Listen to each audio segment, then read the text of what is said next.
నిజంగా డాక్టర్ బాబాసాహెబ్ అంబేద్కర్ గారు వాళ్ళ జీవితంలో వాళ్ళు చదువు మొదలు పెట్టిన నుంచి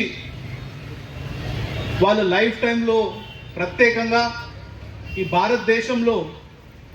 ప్రత్యేకంగా ప్రజల గురించి, వాళ్ళ హక్కుల గురించి, వాళ్ళ అభివృద్ధి గురించి వివిధ రంగంలో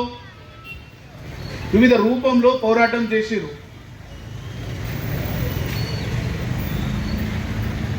ఒక్కసారి మనం వారు చేసిన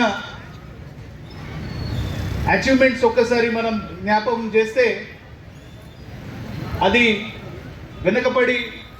కులాల గురించి కావచ్చు, వాళ్ళ అభివృద్ధి గురించి కావచ్చు, అన్టచబిలిటీ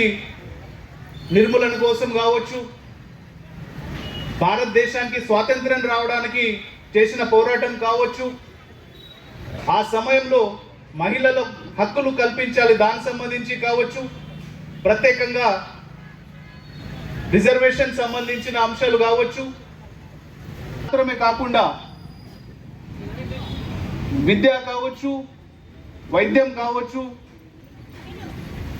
ఎకనామిక్ ఇండిపెండెన్స్ అంటే ఆర్థికంగా కూడా అందరికీ సమాన అవకాశాలు ఉండాలి. అట్లా ఎన్నో రంగాల్లో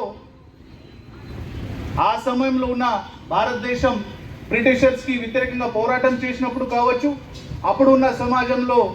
విపక్షాలు, డివిజన్స్ ఏవైతే ఉన్నాయో వాటికి మనం తీసి సమాజంలో సమానత రావడానికి, అందరికీ సమాన హక్కులు రావడానికి, వివిధ రంగంలో వారికి సమాన అవకాశాలు రావడానికి మా నాయకులు వారంటూ ఆ కాలంలోనే ప్రత్యేకంగా ప్రజలకి దిశానిర్దేశం చేస్తూ, ఐక్యం చేస్తూ ప్రతి వేదికలో, అది ఆనాటి ఉన్న ప్రభుత్వం అంటే బ్రిటిష్ ప్రభుత్వంలో వారి దగ్గర కావచ్చు, లేదంటే బ్రిటిషర్స్కి వ్యతిరేకంగా చేసిన పోరాటం కావచ్చు, దాంట్లో వారు చాలా విషయాలు చేసి ఉన్నారు.